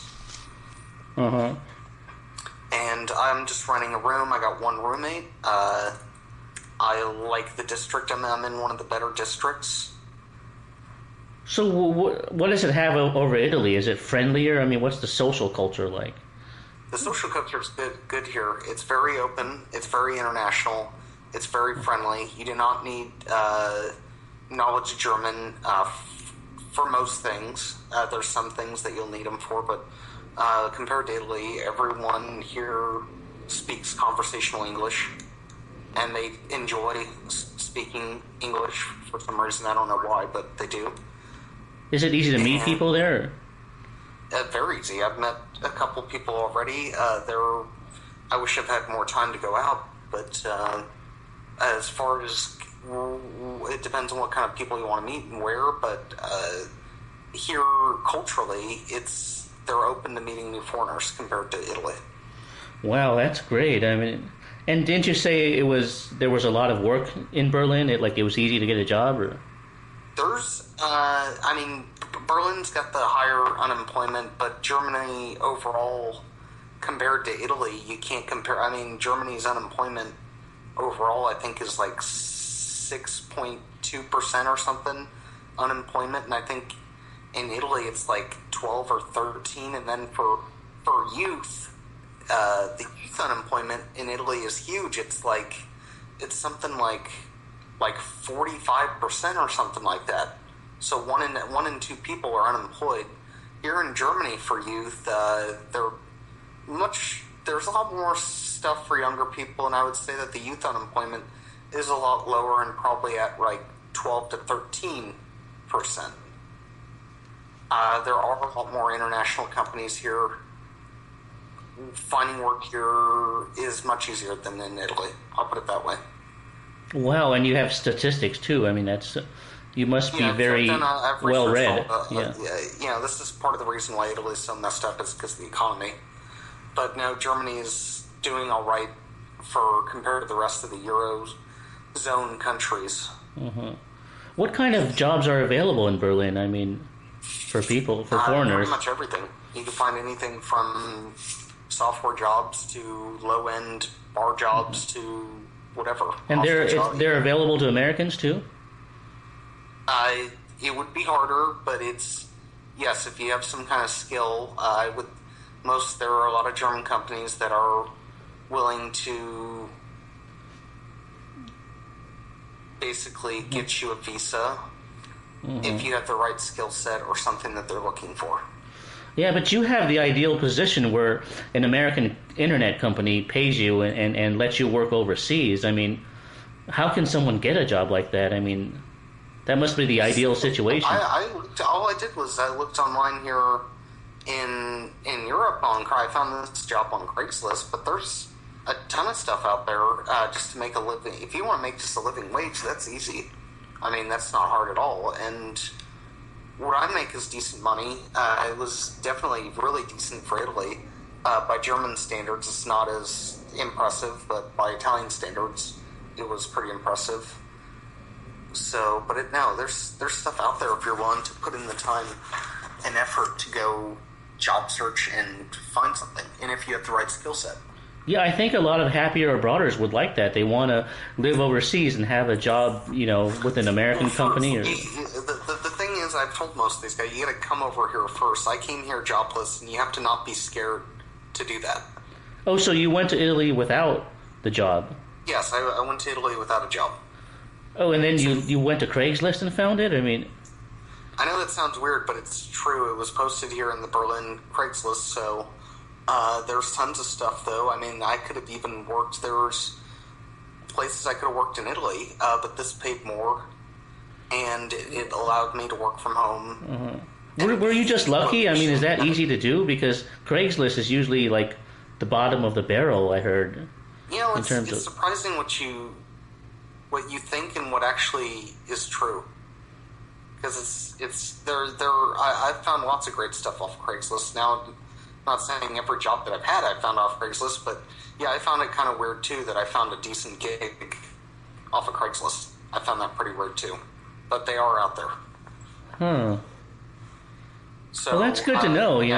These happier, broader guys, if they're all worried about a job, they need to not. When you're going overseas, you're not going to have everything figured out. You're supposed to go there and figure it out. They're trying to skip a step and take shortcuts. And I noticed that Americans are like that. They're like the shortcut kings, and they want to have the job and everything all figured out before they go there. Mm-hmm. And it doesn't work that way. Well, can't they go on Craigslist first before going overseas and getting the job once first? Once you get in the interview, I needed to be here in Europe for my job because I have to be on the same time zone. Mm. So, and honestly, most of the companies if they get your CV and you have a foreign address on it, they're probably just going to throw it in the trash. Uh-huh. Well, can't they just interview you on the phone or on Skype or something like that? Or no, they want somebody. on the same time zone, right? That they want somebody that they know is going to work out, and they don't want to waste their time. Oh, they want they want to make sure that you're serious and that you're there. Because, Yeah. I think I read a statistic online that for every job post, doesn't matter where on any site, the average number of CVs and resumes they get for every job posting is something like 80 to 120. Right. So it's competitive out there, everywhere. Yeah, everywhere. but by being there, you look more credible to that employer. That's what I tell guys. You know, it shows that you don't like have one foot in the door and one foot. They're not going to hire you overseas because they want to start training right then and there, and they want to know you're going to work out. Yeah, and then they want you to show up the next day at the office or something to talk to you and stuff. And they just don't want to make a bad. Okay, you got to think how a company doesn't want to waste all the money and time training somebody and have them not work out because that costs them a lot of money. Yeah. I mean, do you need special skills? What if you're just computer literate and have basic education? Is that enough? Or? Yeah, there's stuff here for you in Germany. I would say more so here in Germany than the rest of Europe. I would think Germany, the UK, maybe Sweden or a couple other Nordic countries are good places to go look for a job. And, you know, if you're going to live in Spain or Greece or Italy, you're going to be pretty limited because of the bad economy and your skill set. You're not going to have the local language, so you're going to be limited to hostel jobs or also teaching English or maybe other kinds of things. Now, somebody like you can go, your location, you could go live in Italy for, 3 months or whatever, but then you got to figure out the visa deal. You can't just be there. Yeah, I can, but I don't think most people can just start an internet business. You know, they probably have to rely on some type of employment. Yeah, with somebody. But even then, you couldn't even stay there for anything past 3 months. So it's so then you think about the visa ordeal, and that's another barrier. Yeah. You'd have to go apply at a school and go back to school and pretend to be in school and get a student visa. Well, I heard that a lot of Americans just, who live in Europe, a lot of Americans, when their visa runs out, they just take the bus to a neighboring country and then renew their visa and then come back or something. No, you can't do that. It's all one Schengen zone. You can't be in Italy and then go to France and your visa is automatically renewed and you can go back to Italy. It doesn't work that way. You have to be outside the Schengen zone for 30 days. You mean outside the European Union, or? Yes. Okay, yeah. I mean, I heard you could do that in some countries. I heard it, like in Lithuania and Latvia. Not anymore. I think not anymore since they've joined the European Union and they're on the Schengen zone. There's still some countries that aren't. The Ukraine is one of them. Let me see. Let me pull up a map. I mean, every year the European Union is growing. So you'd have to go pretty far east. Ukraine, Belarus, Moldova, maybe in some of these former Yugoslavian countries like Albania or Bosnia. Any of those ones, you'd have to go there, and they're pretty cheap. I haven't been there yet to those former Yugoslavian countries. I don't really have an interest in going there. I'll probably check out a few of them, but... Mm-hmm. So do you find Germans to be pretty open-minded and down-to-earth? I mean, are they... I find Berliners to be very open-minded and very down-to-earth. I've been in other places in Germany. Mm-hmm. They don't act fake or anything like that? Or? Smaller towns in Germany are not the greatest places on the planet. I don't particularly like Munich. Some people like Munich. I don't really like the culture there. And I didn't find the people there friendly. But yes, Berliners are cool, hip, open, friendly, international people. Yeah. Yeah, I mean, I've stopped over at the Frankfurt airport several times, and the people there look really grouchy and unfriendly. No, Frankfurt's horrible. I hate that city. That's on like there's cities that I hate, and Frankfurt and Paris are at the top. No, I don't like Frankfurt at all. It's cold. It is business. It's business. It's a banker. It's a banker city. So it's where the European Central Bank is.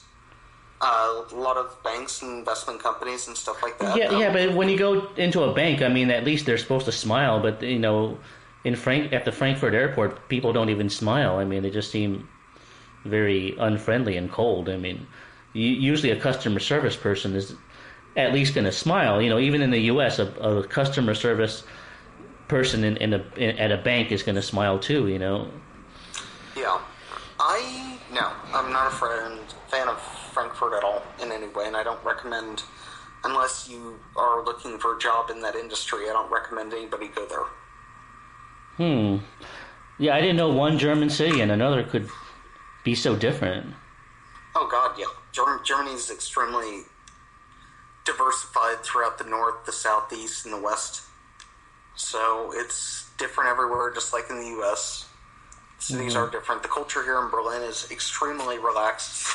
I like it a lot because it reminds me of the relaxed, like, California culture, which is something that it was a part of the California culture that I like because it's so relaxed with the way that people dress and how open and friendly they are. You could approach them. They're very international. They'll talk to you. They'll be interested in you. Yeah, this goes against the norm because Berlin is the capital, right? And usually the capital city is less friendly than the other cities. I mean, that's true in Poland, too. Usually capital cities are the most expensive cities, but here in Berlin, because of the wall falling and all the history, the World War II history, I think Berlin was held back for a while. And like Munich is probably 30-40% more expensive than Berlin. So that's different from the norm. I mean... Yeah, salaries in Munich are higher, but still, the rent is higher there, the groceries are higher, going out is higher, prices. Yeah, because if you go to Poland, I mean, the capital city of Warsaw is considered the least friendly city in Poland. I mean, people are just kind of very reserved and not as easy to meet or talk to. Whereas in other cities in Poland, they're a lot more friendly, in my experience. It's completely true. So it just seems to defy the norm. But no, Berlin for me is an awesome city. It's a great base.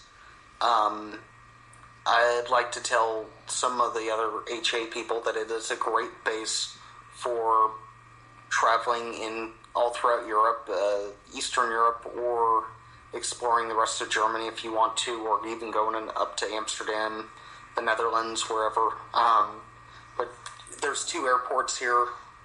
Flights are cheap. You can go. I was looking the other day, and there was flights to Lisbon, Portugal, and they were like 22 euros each way. You can travel here for pretty cheap. You could take a train into Poland. There's trains that go directly, bullet trains that go directly into Poland, going a couple hundred miles an hour, and they're only 30 euros each way. You can go. I want to go to Poland. I want to go to Prague. I want to go to Prague too in October when it's fall. So I'm looking forward to that too. And you can go there for only about 30 euros, and I think it's like 4 hours and 30 minutes each way. So what about like the women in Germany? I mean, are they? I mean, do they like dating American guys or? Yeah, from what I've seen, the Berlin women are great. They're, as far as open goes, they're really open. I've gone out a few times and met a few. Randomly, they're not, unlike Italy, they're not in big groups with guys, and they are friendly and approachable. They speak conversational English. They're a little too liberal for me, in a different way than liberal American. When I mean liberal here, I mean like they're very loose on drinking and sex, and a lot of them do have tattoos or piercings or dyed hair. So if you don't like that, then this probably isn't the place for you. Yeah, like you have some forum members like this czar, who's looking for some Eastern European princess virgin. I don't know what the hell he's looking for. And no, that wouldn't. A guy like that. Well, he's not going to go anywhere anyways. But he wouldn't like it here. I'll put it that way. Yeah, I've met a lot of German tourists, and there's a lot of German females that backpack around the world, and I got the sense that they were very down to earth too, but also that they were very. A lot of them are extremely educated. The other thing I like about German girls versus maybe Italian or even versus some American is they're independent and they are smart. They have money. They have their own job. If you're looking for one of those types of girls, Germany's not a bad place at all. They're not cliquey. They are open to dating foreigners. Yeah, but I mean, how do you date them? I mean, I guess it's easy to talk to them, as a friend or platonically. But I mean, can you flirt with them? I mean, how do you court them? Well, what do you do? Just look through your Rouge manual and he'll tell you. Oh, you mean he's like PUA and game and? No, I'm just joking.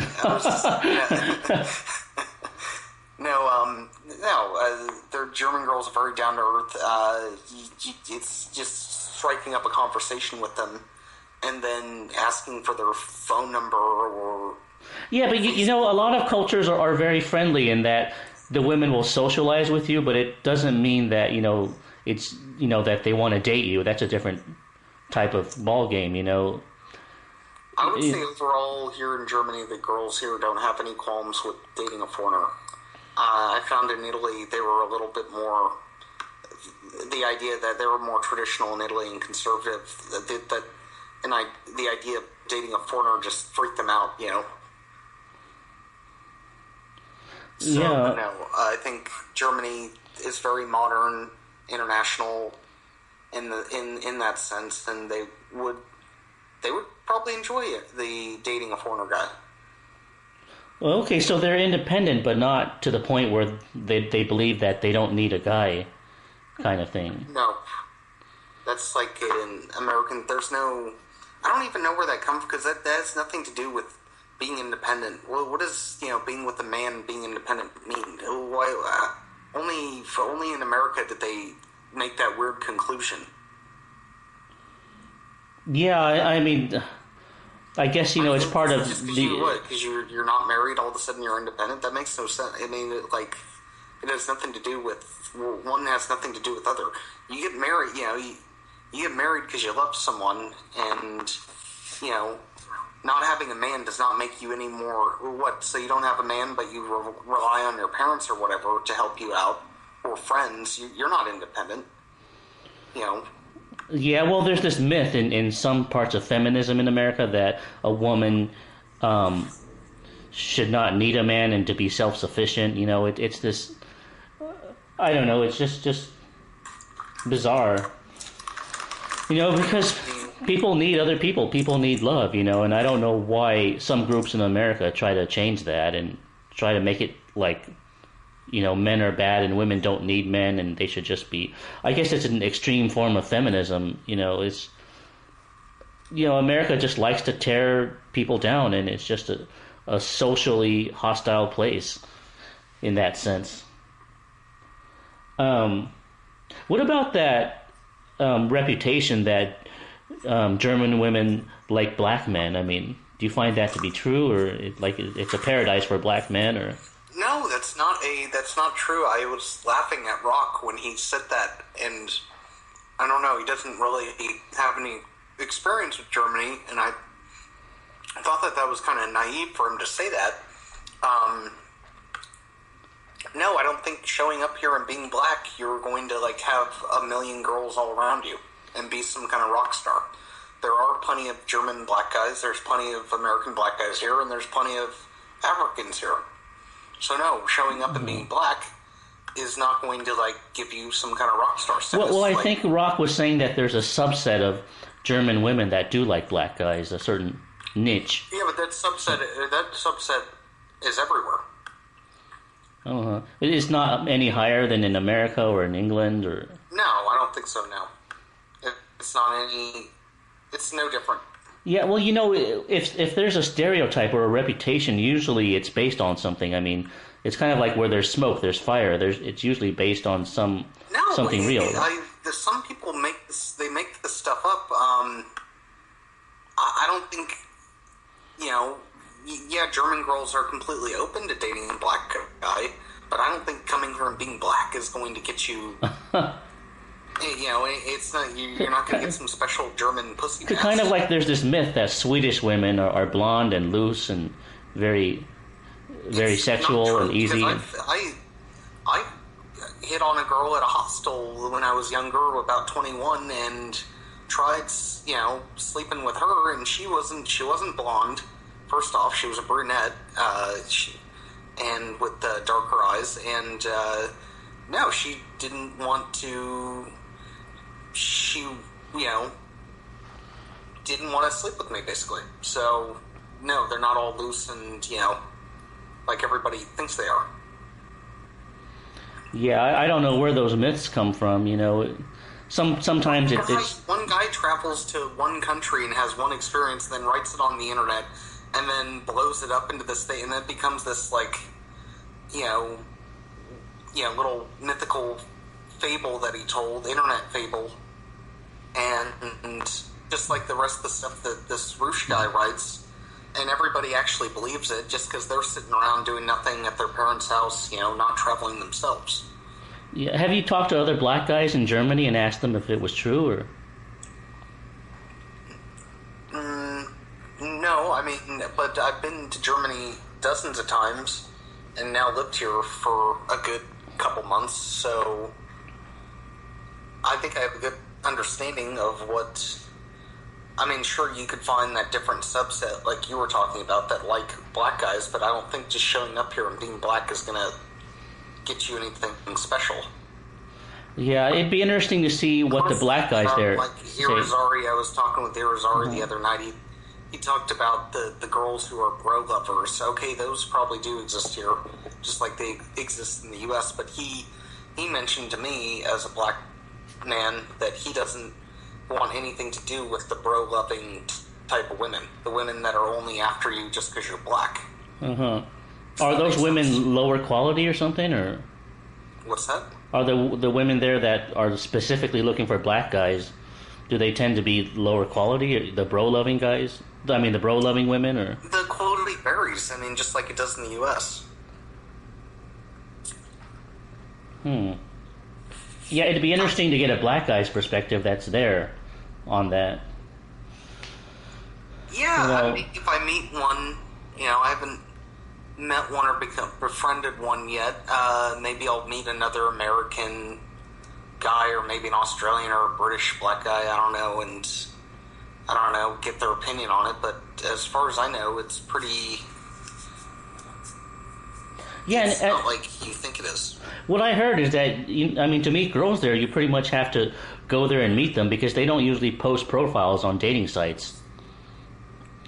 I heard in Europe, like, the women don't post profiles on dating sites. They usually just go out and meet people, What are you talking about? There's tons of German dating sites. Yeah, I don't know. Some German guy told me that starting a dating site in Europe is not going to go anywhere because people usually just go out and meet people and they don't. It's just post. Like I just told you, it's the same thing with the jobs. The same thing goes with the internet dating.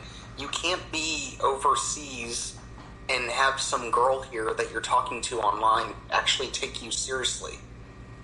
It just doesn't work that way. You have to be here. It's just like with jobs. Uh-huh. Well, I mean, people who usually go on dating sites are usually doing it because they don't have many opportunities to meet people, outside, in everyday real life. That's what I would imagine. So if it's easy to meet people in Germany, I'd imagine people don't have any need for dating sites, right? What do you mean? No, I mean, like, people who go on dating sites and post a profile, they usually do it because they're not meeting enough quality people in real life. So, you know, if there's a great... They're looky-loos. Yeah, or so if there's a great social scene in Germany where you can go out and meet people easily, then you probably don't need a dating site. Not all of Germany. You keep referring to all of it. Berlin is special. Berlin is a special place in Germany that is a very open, international, social type of place. Okay, yeah. Compared to small towns here. You can go. I guarantee any guy here on the forum, if they came here to Berlin and they went out for 2 hours to a beer garden, and you approach people, I guarantee you will find somebody, an attractive girl there that will want to talk to you. I absolutely guarantee it.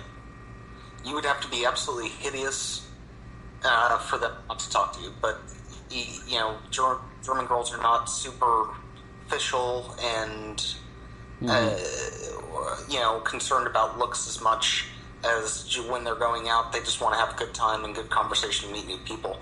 And if you look at the way a beer garden is set up, it's not set up with these little tiny circle type tables where everybody sits in a little circle group. They're these big long bench, you know, like park bench type tables where everybody's sitting and drinking beer and conversing, or they're walking around meeting new people.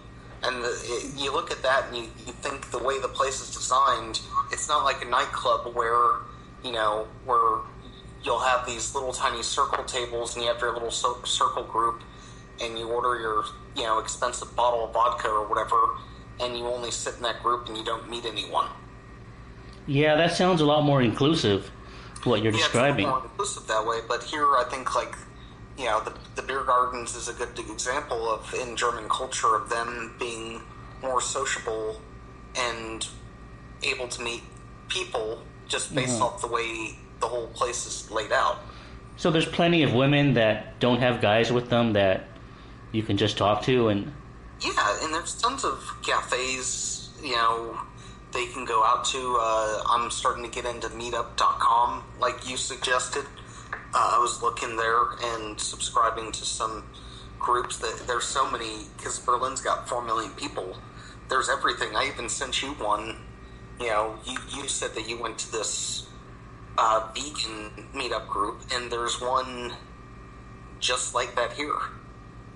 Yeah, I recommended that if you go to meetup.com that you try to go to the it's looking, there's like vegetarian groups or Cooking Vegan Berlin, and it's got let's see, it's got 104 people, and you look on it and there are tons of attractive girls. Well, yeah, because the girls there are going to be more health conscious, and so they're going to look better and be thinner, you know, either, you know, a vegan vegetarian group or a natural health. You know, the women who are into natural health are going to look healthier, so that's definitely a good way to, you know, meet people. And also you can go to couchsurfing.org, and they usually have meetups in every major city too on couchsurfing. Yeah, too. I'm not big into the couchsurfing thing, and I don't know. For me, I think a meetup group would be more proper. Some guys might like the couchsurfing thing, but meetup.com's got some, because Berlin's so big and diversified and international. You can find anything there, and it will help you with everything from dating to work to, you know, your personal life, whatever. Wow. So, but no, you can find here. I was searching this Cooking Vegan Berlin. I was searching the members, and here's a girl. There's one girl here that's from. She says that she's Brazilian, vegan, and living in Berlin, and she's an attractive girl. And you could do, because Berlin's so international, and I don't really know why all these people come here, because there's not as many. I don't know what's the attraction, but it's more of a bohemian hipster, or not a hipster, hippie type city, and kind of bohemian, and it's, I guess maybe because it's cheap too, and it's such a big city with Berlin's got an awesome infrastructure. There's several tram lines, several regional trains that are extremely clean. They're fast. They're cheap. So it's easy. It's easy for me to go. I can go across the entire city. It'll take me about 30 minutes and only cost me about $3.50. Okay. Not even the price of an all-day ticket is not even the cost of a gallon of gasoline in California. Oh. So do you ride the bus there every day, or the train, or not the bus? They have an above ground tram that's fast, and they got an street side tram that's fast too. Uh-huh. Well, I heard that the cops there are pretty mean. Is that true? Or? No, that's complete myth. Where'd you hear that from? Well, Germany has a reputation for mean cops, and people have told me that too, and who? Well, friends and other travelers, that the police are strict and about laws. And you know where the police are mean? You know where the police are mean? The U.S. I think those are the worst cops on the planet. Look, every other day, somebody's getting shot and killed by the U.S. police, normal people. Yeah, I don't know. I mean, the U.S. police don't usually bother me. I mean, I don't speed or break any laws usually, but I mean, Germany is supposed to be a strict, orderly society, or something. Or no, they're extremely lenient here in Berlin. Yeah, well, maybe that's outside of Berlin. In other cities, it's like that. I've never had problems with the police anywhere in Germany. They're pretty lenient. There's I've never. Do they walk around with guns or anything like that, or? They have guns, but they're just regular handguns like you'd see in the U.S. They're not like armed head to toe with a semi-automatic rifle or anything like you see in the U.S. They don't harass people over peddly little shit like jaywalking or littering and stuff like that.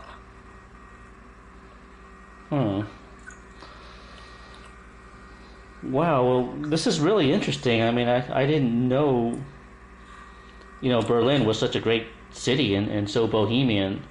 No, Berlin's the best city in Europe right now. Yeah. Hands down, I would say if, you should come here, just even for a week. I mean, there's so much shit to do here that even a week won't. Yeah, I mean, you won't even. It's like a spit in the bucket as far as touching the amount of what this city has to offer. I mean, there's bohemian towns in the U.S. too, but they're usually small towns, not cities. Where? Like where? Where's a bohemian? Well, like Ashland, Oregon, or Austin, Texas, or Taos, New Mexico. Those are supposed to be bohemian towns too, but they're small towns. They're small little communities, though. Yeah, and they're still kind of cliquish, even if they are bohemian. Yeah, they're not. No, they're not. No, here it's very international here, and they're used to. I was in the grocery store the other day, and turned around. There was a couple there speaking Italian, and I've been walking down the street, and I hear people speaking Spanish or French or the Australians. Here I see there's so many foreigners here. Yeah, and I heard that Germany. Which is good. I think it's good socially because when no one's from here, that means that they don't have these long embedded roots like I saw in Italy of friendships for 10, 20, 30 years or whatever. Yeah, so I think it's easier to meet people in a place like Berlin. Yeah, that's really good to know. And I also heard that the red light district in Germany is really good and too it's really it's a really good value or something. I told you Germans are really loose with sex. They're extremely. Prostitution is legal here. The other night I was actually at the bar. This was 2 weeks ago, and the TV. I was looking at the TV. And all of a sudden, a sex ad came on, and it wasn't even like a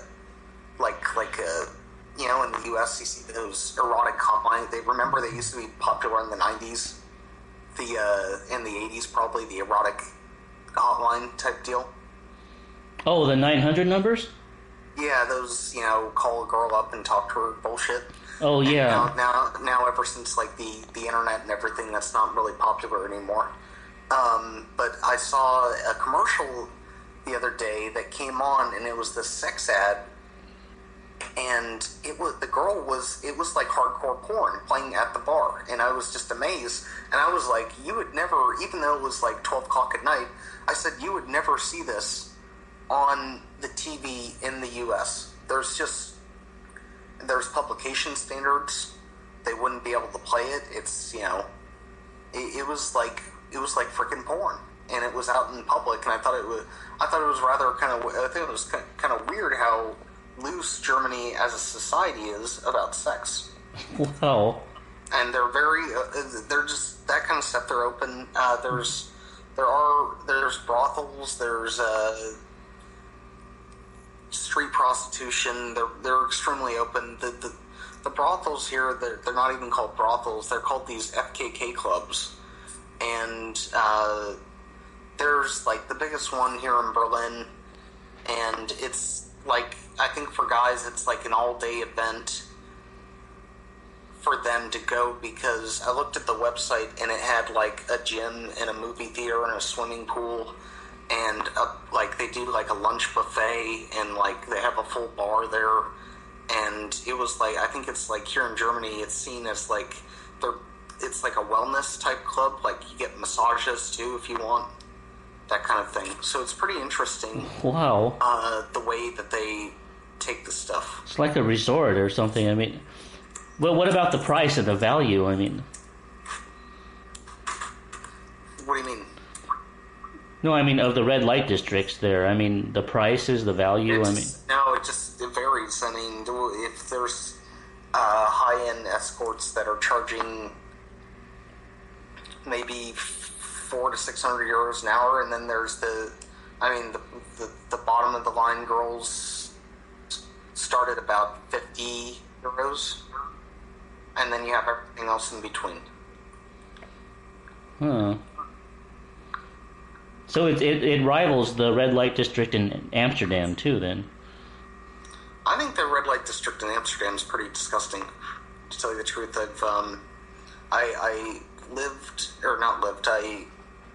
have visited Amsterdam a couple times and stayed at a hostel there in the red light district, and I found it disgusting with all the Africans selling drugs there on the streets, the constant piles of puke that you'd have to step over because, some British stag party, they drank too muthey puke on the streets.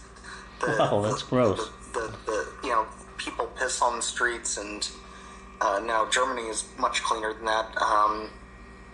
It's not as much of it's not that kind of party city, I'll put it that way, as Amsterdam. So Germany is cleaner then, and very. I mean, it's one of the cleanest. This is the cleanest big city I've ever been in, with no crime. I mean, little to no crime, no guns. It's not like Chicago. I think Chicago's got record murder rates for what's it called, the city.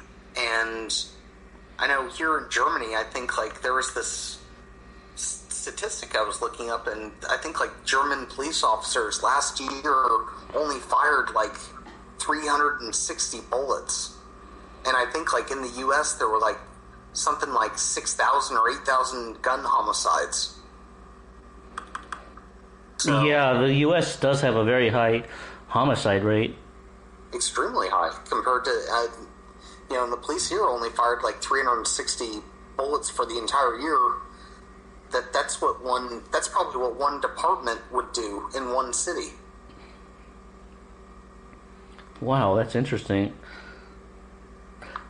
So, what about the visa laws there? I mean, how long can a foreigner stay? 90 days, same as the rest of Europe. Okay, so you just get a 90-day tourist visa then? Mm-hmm.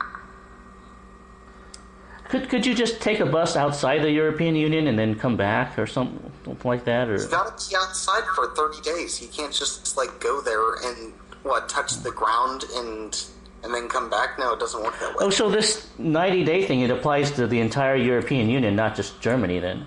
Yes, of course. It's the European Union. It's the Schengen zone. So you'd have to go leave.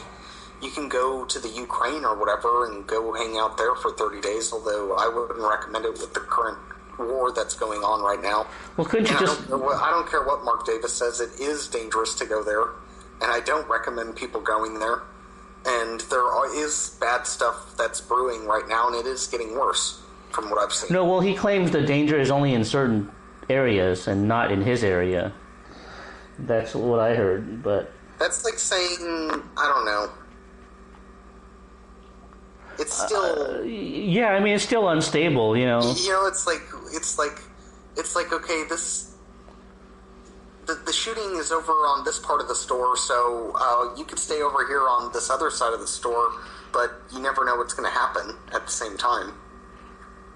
Yeah, well, I haven't studied the situation there, but I mean, I guess I would be kind of apprehensive about going to Ukraine, but what about just going across the Black Sea to, like, Egypt or the Middle East or Israel or something? There's tons of Turkey. places that you can go. Turkey or even to Russia. Turkey, Turkey you can go. Turkey's safe. I have a lot of friends that have gone to Turkey and they love it.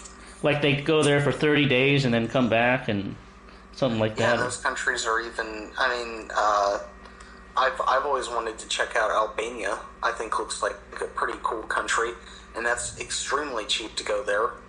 The costs there, even if it would be way cheaper than staying in even Germany. Yeah, or even you could even go to Egypt and see the pyramids or something. I mean, just there's a ton of you got a bunch of countries that are not on the Schengen zone. You can go to Serbia. Where else? Belarus. The Ukraine, like I said, Moldova. Yeah, or Russia. Or you can go to Russia if you want. You'd have to get a visa for that. You can't even step foot inside Russia without a visa. Oh yeah, I know that. You could just apply for one at a travel agency and I don't think Russia's dangerous right now for Americans to go to. I just don't think you should be in the Ukraine, period. Yeah. And it has nothing to do with you being American or somebody being Italian or somebody being British. It's just it's a war zone kind of right now on that bottom area that's towards the Black Sea, and who knows if it's going to spread and how fast it's going to spread. And they had that Malaysian airline flight that was going from Amsterdam to Malaysia, and it got shot down. Why would you want to even take a train or a plane even into the Ukraine? Huh. Yeah, I guess you're right. I mean, that's just... I wouldn't recommend, you can go to Turkey's Istanbul. I wouldn't recommend going near the border of Syria or anything. Georgia or Armenia, I don't really know too much about those countries, so I'm not going to say anything. But no, there's options out there. Okay. Yeah, so I guess you could just go to another country for 30 days and then come back to the European Union. Or you find a job here and get a work visa, or there's a million... The European Union's got dozens of different types of visas that they offer.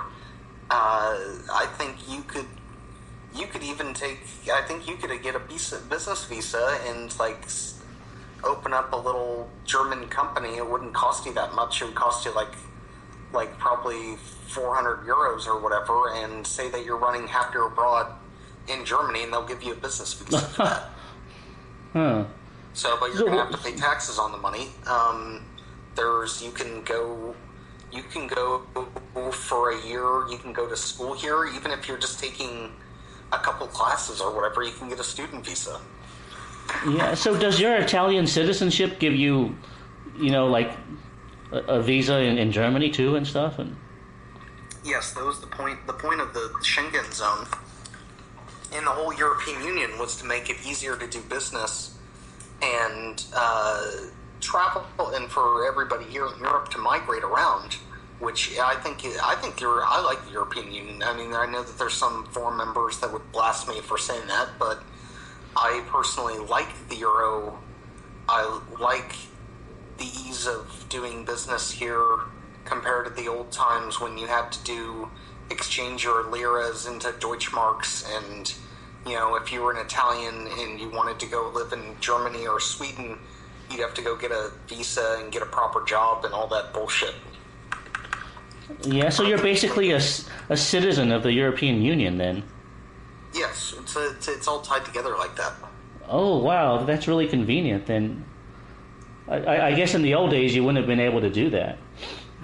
No, in the old days, if you were Italian and you wanted to go to Germany, you got to go get a work visa. You got to find a job. The company's got to help you with the setting up business in another country would be extremely difficult. I think Europe's progressed a lot in that sense ever since after the war. They started, because the other point of the European Union was to make sure that there were no more wars basically within Europe, because Europe's been at war with itself for thousands of years, and it's every time that they've had war, they've set themselves back. Yeah, but I mean, some people in the conspiracy movement will tell you that those wars were engineered so that there could be a global government, and the European Union is a step toward the global government, and it takes away the sovereignty of each nation, too. And actually, Europe hasn't had a war since World War II, and before that it was World War I, and before World War I there wasn't a war for 100 years since the Napoleonic Wars. So Europe has been, at peace for most of the last 200 years. Did you seriously just say that? The World War II was the biggest war ever. Well, yeah, but that lasted like 5 years, and then I'm talking about in the last 200 years. Look at the amount of damage in 5 years. I mean, the whole place was a mess. I mean, the whole reason my family left Italy to go to the U.S. was because of all the crappy wars that Europe in it's not even the wars, it's the downtime after the wars and the rebuilding the economy that set them back. Yeah, but I mean, before World War I, there was like 100 years of peace, between the Napoleonic Wars, of 1815 to World War I. I'm just saying, it depends on who you ask. Some people say that those wars were engineered to create like a global government and stuff. Tons of wars throughout Europe in the 18th century. Yeah, in some of the but I'm talking about between the Napoleon Wars of 1800 to 1815. You mean like the big wars? Yeah, between that and World War I, there was 100 years of peace in Europe, because during that 100 years, the European empires took their wars to other countries. You can go on Wikipedia and look. I'm looking at it right now. There was tons of wars between that 100 years. No, those are world wars where, like Britain took, the war, the war abroad to India or to the Opium Wars, but not within Europe itself. The list is not as big as World War I or World War II, but as the Napoleonic War or the what's it called? I mean. Okay, it wasn't that they weren't as big, but they were still ongoing, and they were... You mean within Europe or without Europe? Within Europe. Okay, yeah, well, I mean, what I read and what I heard was that, there was 100 years of peace after the Napoleon Wars, and that the European powers took their wars overseas to other countries, like the Opium Wars in China, and they invaded, Africa, South Africa, and that's India. Now, I mean, that happened because that's when the European colonization started to happen. Well, yeah, so they started making wars abroad. 16th, 17th century. But not within Europe, yeah. And I understand, but then they were fighting, the Europeans were still fighting each other. They were just fighting each other on different lands. You had the British and the French were fighting over Canada. The British were fighting the Americans for America. That kind of thing. Yeah. Well, anyways, that's another topic, but Yeah, it's a huge another topic. I mean, um, there's been that's hundreds just of what I wars in heard. Europe. Yeah. There's hundreds of wars here in Europe. If you're really into that, European history has a lot of it. Oh yeah, I've studied European history. Well, most of those wars were during like the Middle Ages and the Dark Ages. I mean, it's gotten less and less frequent. Yeah, but I like that stuff, don't you? You're a big documentary watcher, so I like watching those kind of documentaries too. I find it interesting. Yeah, during the Middle Ages, there was a lot of wars. I mean, between the fall of the Roman Empire in 476 A.D. and the 1400s. I mean, there was a lot of wars then too. But I think that's what makes Europe an interesting place, is because of all this war and the shifting of the cultures, and you can see how the Czech people are kind of Germanic and how Italians are kind of Spanish, from the origins of, and it's just because of all these wars and the mixing of lands and the mixing of people, the languages, everything, and I find that absolutely fascinating. Yeah. Well, I mean, wars get a lot of attention. What I've heard is that the average person in ancient history did not ever fight a war. It's just that the history books make it look that way because history likes to talk about wars, and the average person did not participate in a war, so it's kind of like exaggerated. The winner of the war, I mean, the wars changed the outcome of the future, so yeah, they're a big deal. Yeah, it's just something that history books focus on. That's what I've heard. So, I mean, it's not a part of the average person's life. Especially American history, they like to focus on history as being one war after another. Whereas, the average person just had a very ordinary, dull life. Without any participating, in any war. Well, yeah, you can't really compare the U.S. though to Europe. It's only a country of 200 years with a very small history, so. Yeah.